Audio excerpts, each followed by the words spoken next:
Bora, sobe. Bora. Ai, meu Deus.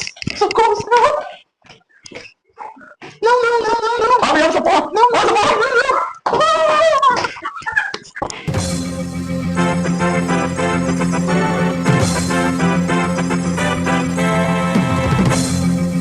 Bom dia, boa tarde, boa noite a todos aqui presentes. Estamos mais uma vez aqui de nossa rede jornalística X-Mota, diante de mais um caso que chocou os telespectadores e chocou a região, todos aqueles que moravam nesse local. Uma mulher foi assassinada durante um assalto à mão armada à noite dessa segunda-feira, em sua residência, no bairro de Ponta Grossa, enquanto descansava em seu repouso noturno. Vamos agora para falar diretamente do local com o nosso repórter Jacinto Leite aqui no Rego. Estamos aqui diretamente da cidade de Poço das Trincheiras, em que ocorreu um crime que chocou a população local. Bem, nesse homicídio, já estão sendo averiguados suspeitos e os peritos acabaram de sair do local.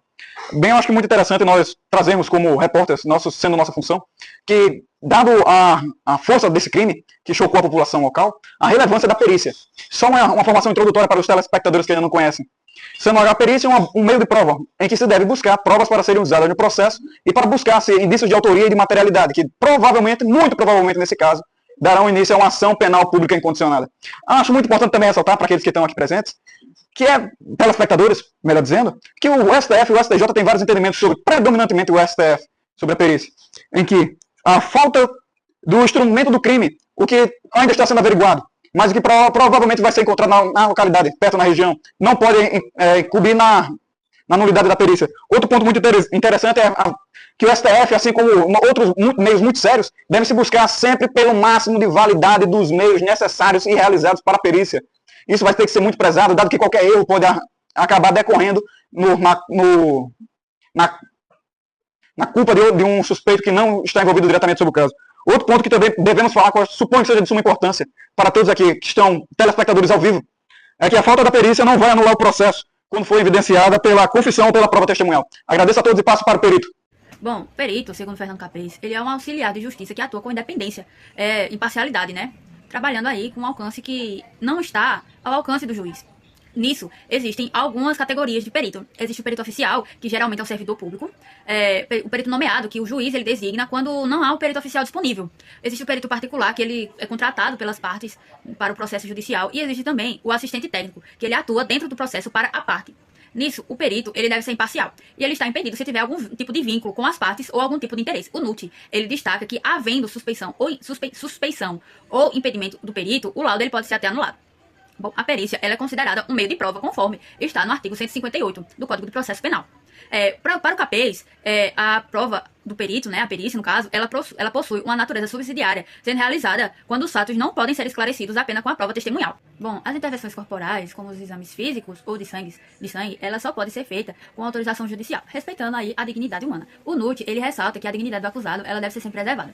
Bom, o exame de corpo de delito, ele pode ser feito de duas formas. De forma direta, quando é feita diretamente no corpo da vítima ou no objeto material, ou de forma indireta, que geralmente é com base nos documentos ou testemunhas. A súmula 439 da STJ, ela nos traz que admite o exame criminológico nas peculiaridades do caso, desde que em decisão motivada. Ou seja, quando as circunstâncias concretas do caso indicarem a necessidade de uma avaliação mais aprofundada. O exame de corpo de delito é nada mais nada menos que um procedimento jurídico obrigatório quando um crime deixa vestígios ou sinais materiais.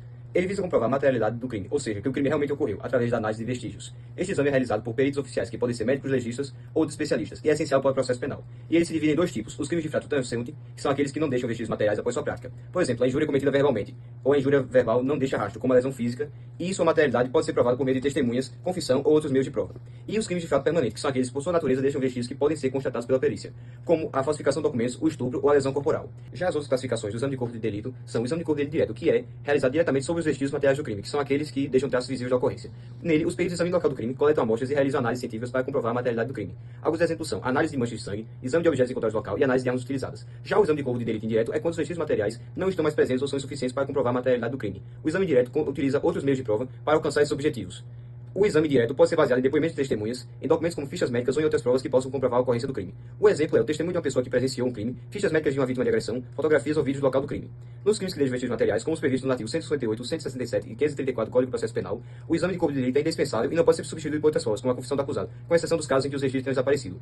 O artigo 158 do CPP diz que, em infrações penais que deixam vestígios, o exame de corpo de delito direto e indireto é indispensável.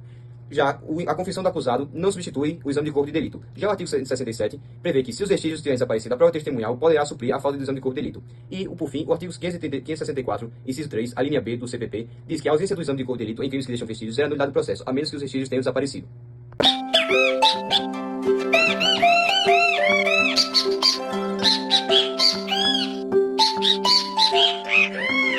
Irei tratar a respeito sobre a jurisprudência em relação ao STJ, que traz três entendimentos importantes.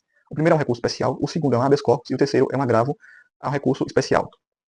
Com isso, aqui primeiro irei tratar em relação à prova inválida, ou seja, se caso diante de uma apreensão de uma droga e não souber identificar a origem dessa droga devido à falha na cadeia de custódia, o réu será absolvido. O outro entendimento nada mais é do que, diante de uma irregularidade devido à falha da cadeia de custódia, não terá de fato a anulação. Essa invalidade pode ocorrer, no entanto, não terá a anulação. E o outro é a questão da lesão corporal, ou seja, diante de uma violência doméstica, não será necessariamente preciso um exame de corpo de delito, ou seja, se tiver outras provas idôneas que consigam sanar o exame de corpo de delito, elas serão utilizadas. E esses são alguns entendimentos do STJ e a jurisprudência em relação ao tema exame de corpo de delito. Bom dia, pode trazer o suspeito. Bom dia. Bom dia, doutora. O senhor é o Botelho Cunavara, não é? É isso mesmo, oxe. Olha, eu sou a juíza Anaconda, que vou realizar o seu interrogatório no dia de hoje. Você, por direito, tem, obviamente, o direito de ter, um advogado ou um defensor público constituído. O senhor já possui algum? Com certeza, é o melhor. Aquele que é fechado com a nossa facção, né? Tá ligado? Tá joia. Pode chamar. Meu advogado é o meu senhor, ele me defende do acusador, minha causa entreguei. Pelo doutor Raimundo Coqueiro. Prazer, doutora. Gostaria de conversar nesse momento a sós com o cliente, para que seja esclarecido algumas coisas. Tá joia, pode ficar tranquilo. Beleza. Bom, após esse momento de conversa, eu vou fazer algumas perguntas para o senhor. Eu estou aqui com o seu boletim de ocorrência sobre a situação que aconteceu. Primeiro eu vou fazer as perguntas de identificação, essas você é obrigado a responder. E após isso, eu vou fazer algumas perguntas sobre as circunstâncias do que chegou a mim. Essa você tem o direito de ficar calado. Tudo bem? O senhor também? Qual é o seu nome? Botelho Cunavara. Tá joia. Nome dos seus pais? Rafael e a minha mãe é Carla. Tá joia. O senhor possui filhos? Não, sou sozinho mesmo. O mundo que não permite, não. Tá joia, entendi. Agora eu vou fazer umas perguntinhas sobre o ocorrido e eu queria que você me respondesse. O senhor tem o direito também, vou repetir, reiterar e ficar calado. O senhor conhece a vítima, a senhora Paula Tejano? Não irei comentar a respeito. Entendi, tá certo. O senhor soube do que aconteceu com a senhorita? Não irei comentar a respeito. Entendi. Onde o senhor estava quando aconteceu esse crime? Mas, pelo que eu não sei. Acho que foi um prédio lá, né? Que foi onde estava o corpo e tal, mas não sei se foi eu, mas eu não fui não. Entendi. Eu tô totalmente aqui na minha convicção que não foi eu. Isso aí tá errado. Entendi. Tá joia. Muito obrigada, senhor Botelho, e muito obrigada, doutor Raimundo Coqueiro. Bom dia, pessoal. Depois dessa cena que foi feita do interrogatório com o Raimundo Coqueiro e o Botelho Cunavara e a juíza Anaconda, agora iremos apresentar o conceito e natureza do interrogatório, que é a minha parte. O conceito nada mais é do que, como próprio foi visto na cena, é a parte na qual o juiz irá estabelecer ao réu as suas condições e irá escutar o que foi imposto a ele, sendo um ato privativo do juiz e personalíssimo da acusação. O interrogatório nada mais é do que um dos princípios que se encontra na Constituição Federal, o inciso 55, a qual trata sobre a ampla defesa. A ampla defesa nada mais é do que o próprio já fala sobre o mecanismo da qual o réu tem para se proteger da acusação que é imposta pela outra parte. A ampla defesa se divide em dois, que é o direito autodefesa e o defensor técnico. No caso, o defensor técnico nada mais é do que o Raimundo Coqueiro, o advogado, que está ali para representar o réu, e o direito de autodefesa é nada mais do que o que o próprio réu, no caso o Botelho Cunavara, fez no meio da cena, que é se proteger. Dentro desse conceito, se divide ainda em dois, que é o direito de presença e o direito de audiência. A audiência nada mais é do que a fase do convencimento do juiz, e o de presença nada mais é do que o que se encontra no local, do contraditório, que é imposto na hora. Passando mais adiante, o que foi imposto também na cena é a questão do direito do silêncio, que é muito importante, como foi imposto pelo Raimundo Coqueiro, não, o Botelho Cunavara, a qual ele fica em silêncio quando a juíza faz perguntas a ele, e a outra parte em relação à conversa estratégica que teve entre o advogado e o réu. E essa é a minha parte em relação a conceito e natureza do interrogatório.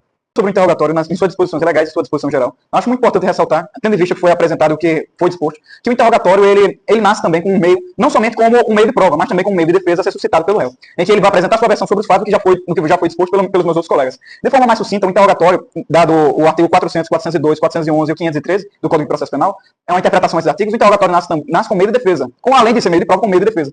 E com isso, ele constitui, em sua posição privilegiada, como o último ato da audiência única, ou sendo a audiência de instrução e julgamento, o último ato da audiência de instrução. Aliado a isso, para levantar a defesa, também cabe falar sobre as características de que goza o interrogatório. O interrogatório, ele é de um ato personalíssimo, em que somente será interrogado aquele que tiver qualificado na figura do réu. Também é outro ponto interessante, que o interrogatório deverá ser feito pelo juiz, somente pelo mesmo, com uma leve exceção ao artigo 188 do Código de Processo Legal, em que, quando o interrogatório há uma audiência de instrução por meio de tribunal do júri, pode o advogado, tanto o advogado, o defensor, assim como o assistente de acusação e o promotor de justiça, efetuar, ainda se suscitar uma dúvida, se ainda houver dúvidas sobre as questões, levantar as dúvidas e perguntar ao réu. Não sendo diretamente ao réu, não sendo isso, será realizado por intermédio do juiz, que fará a gestão total. Também há de ressaltar que o interrogatório é um ato que deve ser praticado em regra de forma oral. Só deixando de ser praticado de forma oral, com as exceções de quando houver dificuldade para sua realização, nos casos do interrogado ser ou surdo, mudo, ou tiver uma dificuldade de comunicação que venha a interpor isso, que venha a pôr essa pedra nesse posicionamento. Outro ponto que também vale ressaltar, que é de muita importância, é que o interrogatório ele não sofre com a preclusão. O juiz pode suscitar um interrogatório a qualquer momento, dada, claro, com as restrições legais e com o que está disposto em lei, mas ele pode suscitar nova realização, de certa forma, e também o mesmo, ele não preclui. Outro entendimento que é importante ressaltar, que são os principais, seriam do STF e do STJ sobre o assunto, em que o STF entende em que, nos interrogatórios extrajudiciais, aqueles praticados por meio da polícia, quando é preso em flagrante delito, ele faz um interrogatório para o policial sem ser lido seu direito de silêncio, ou mesmo quando sem o direito de seu advogado, não será assim. Também cabe ressaltar quando tiver ausência do advogado no interrogatório, a ausência dele causará nulidade de negócio, nulidade absoluta. E também é muito importante falar sobre a mudança do rito do interrogatório, não causará nulidade absoluta, podendo ser uma nulidade relativa, devendo ser arguida no momento exato, no momento oportuno. E também que a ausência do interrogatório causa nulidade absoluta sob pena de preclusão. Oi pessoal, eu sou o Motinha, o seu amiguinho, vamos cantar? Mota Guaraná, Mota, o melhor, Mota Guaraná, o sabor brasileiro. Mota Guaraná, Mota, o melhor, Mota Guaraná, o sabor brasileiro. Irei falar sobre um tema imprescindível para o processo penal: interrogatório, ausência e nulidades. Bom, o interrogatório é o ato em que o réu é ouvido e se manifesta contra as imputações que pesam contra ele. Isso de acordo com o artigo 185 do Código de Processo Penal. Bom, também é assegurado no interrogatório a ampla defesa e o contraditório.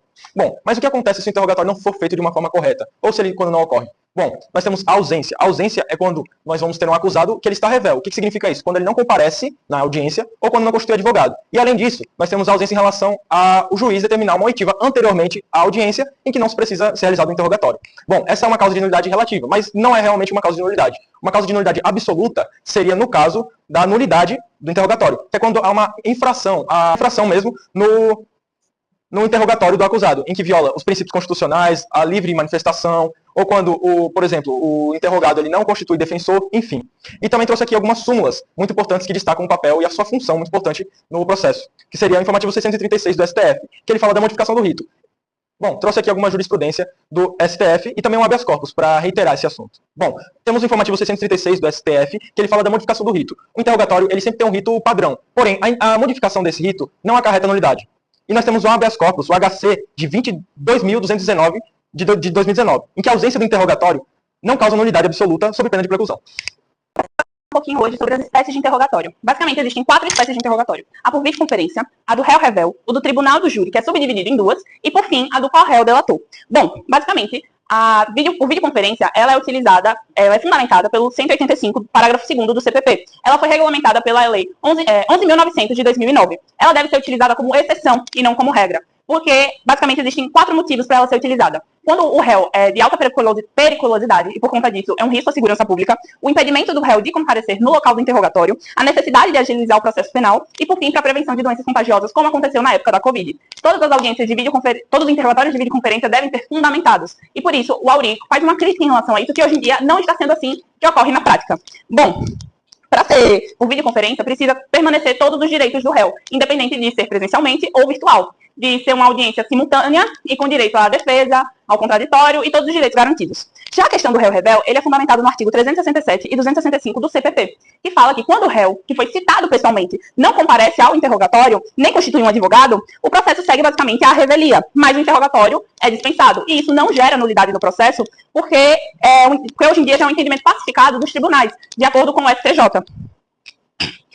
O interrogatório no tribunal do júri, como foi dito, é dividido em 2, basicamente. Da primeira fase, que é a instrução, em que o réu ele vai para o juiz, e no juiz ele vai basicamente decidir se vai para o tribunal do júri ou não, e o interrogatório no tribunal do júri. Essa é a fase mais importante, que basicamente faz com que os jurados, o corpo de jurados, entenda de fato o lado do réu, o que aconteceu, que é a fase plenária. Então, assim, ele basicamente influencia a persuasão dos jurados, do corpo dos jurados. E, por fim, o interrogatório do correlator, que é com a colaboração premiada, é a famosa delação premiada. Basicamente, o famoso X9. Então, assim, o colaborador, em todos os casos, deve ser interrogado por último, para aí sim permanecer a questão do contraditório e da ampla defesa do réu. Sou o advogado Raimundo Coqueiro e o Tribunal do Júri é o Tribunal das Lágrimas, né? Eita, vou falar isso não sabe. Falar sobre a palavra do ofendido aqui, o seu valor probatório, ela não pode ser automaticamente equiparada como uma prova plena, visto que ela deve ser avaliada com muita cautela, porque ela está contaminada com o subjetivo do agente que sofreu, teve seu sofrimento, o desejo de vingança, etc. E sendo assim, a vítima é uma parte interessada, por isso não pode ser tratada como uma testemunha imparcial, nem pode dar um falso testemunho. O que pode ocorrer é dela fazer uma denunciação caluniosa. Não pode se negar a comparecer para depor. O que ela pode pedir é que, na hora que ela for depor, a sala de audiência, o réu seja retirado para que ela possa se sentir mais confortável na hora de depor.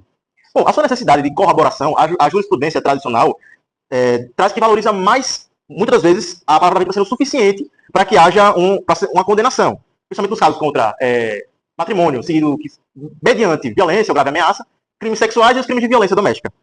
E esse entendimento deve ser superado. E quem vai falar sobre isso é o professor Auri Lopes, que vai dizer que a condenação penal ela exige provas que sejam independentes e corroboradas, sob pena de violação aos princípios do indúbio pro réu. A palavra do ofendido ela deve ser confrontada com outros meios de provas, sendo insuficiente por si só para embasar um juízo condenatório que seja meramente seguro. Há uma crítica também a essa questão da palavra da vítima ter um privilégio perante as outras, porque ela consiste na ideia de que a vítima sempre vai falar a verdade. Isso muitas vezes pode não ocorrer. E quando se adere à narrativa da vítima, sem fazer uma análise crítica, ela transforma um processo penal em um instrumento de punição simbólica, sendo guiado pela comoção social e pelo punitivismo penal. Já se tratando das falsas memórias, são as lembranças distorcidas e alteradas ou completamente fabricadas que o indivíduo acredita serem verdadeiras. Quando nós falamos de falsas memórias, a gente tem que diferenciar com as mentiras, porque na mentira, o indivíduo ele tem um autoconsciente e a noção do seu espaço de criação e manipulação. Ele sabe que o que ele está falando é mentira. Já nas falsas memórias, não. Porque ele crê de maneira honesta que aquilo realmente aconteceu. Isso pode ser muito perigoso no processo penal. Porque a mente não é um repositório fiel do que acontece. A gente não vai, sempre que lembrar daquele acontecimento, lembrar exatamente como ele ocorreu. E com isso, ela muitas vezes pode adulterar as memórias e suplementar outras que não ocorreram. E a palavra do ofendido não pode ser endeusada, mas também ela não pode ser demonizada. É necessário que haja um equilíbrio para que a prova seja realmente correta. A confissão é um elemento probatório, isso é mais um elemento de prova no processo. Então nós devemos afastar todo o imaginário do ranço inquisitivo em que se diz que a confissão é a rainha das provas. Não existe isso, delete isso da sua cabeça. Bom, a confissão ela deve ser realizada assegurando os princípios constitucionais ao acusado, isto é, vários deles, incluindo, de acordo com o artigo 68 do CPP, o direito ao silêncio. O direito ao silêncio, ele é assegurado ao acusado e ele não pode importar confissão e muito menos desmerecimento ou desvalorização pelo juiz. E nós temos agora as espécies. As espécies de confissão, nós temos duas principais e duas subespécies. As duas principais são a judicial e a extrajudicial. A judicial ocorre dentro do processo, como por exemplo uma audiência. E a extrajudicial ocorre fora do processo. Nós temos as próprias e as impróprias. As próprias, elas são dirigidas a uma autoridade competente e as impróprias são dirigidas a uma autoridade não competente. Eu trouxe 3 jurisprudências muito boas para entendermos melhor o assunto. Nós temos a súmula 545 do STJ, que fala que quando a confissão é realizada para o convencimento do juiz, deve-se atenuar-se a pena do acusado. A súmula 630 do STJ fala sobre o tráfico de drogas, o tráfico de entorpecentes. Então, na confissão do tráfico de entorpecentes não basta só a confissão sobre a posse ou sobre o uso próprio, mas sim a confissão sobre a traficância. E para finalizarmos com chave de ouro, nós temos a súmula 342 do STJ, que fala em delitos de menores infratores. Bom, para a aplicação das medidas socioeducativas, a confissão não só ela deve incluir no processo, mas sim provas que comprovem que aquele menor foi acusado do delito. Doutora, eu não tô sabendo aqui como é que faz pra me desmutar. Se a senhora pudesse me ajudar, por gentileza. Não, doutor, o senhor já está desmutado. Ah, já tô já? Ah, Cadê? obrigado, Se quiser obrigado. me compartilhar esse cigarro, também tá ótimo. Ai, ai. Fica à vontade pra começar, doutora. Bom, vou começar a audiência de hoje, né? O senhor Botelho disse que queria entrar em contato, uma nova audiência, né, de interrogatório. Não sei exatamente o porquê. O senhor tem algo a dizer, senhor Botelho? Doutor, infelizmente, estava andando pelas redondezas aí, acabei sendo cobrado pela facção, tá ligado? Que ele gosta. Aí hoje eu vim confessar diante da senhora aqui que foi eu que matei mesmo a Paula Tejano, o Thiago Mota, o Deide Costa e o melhor, né? A Dani. A Dani?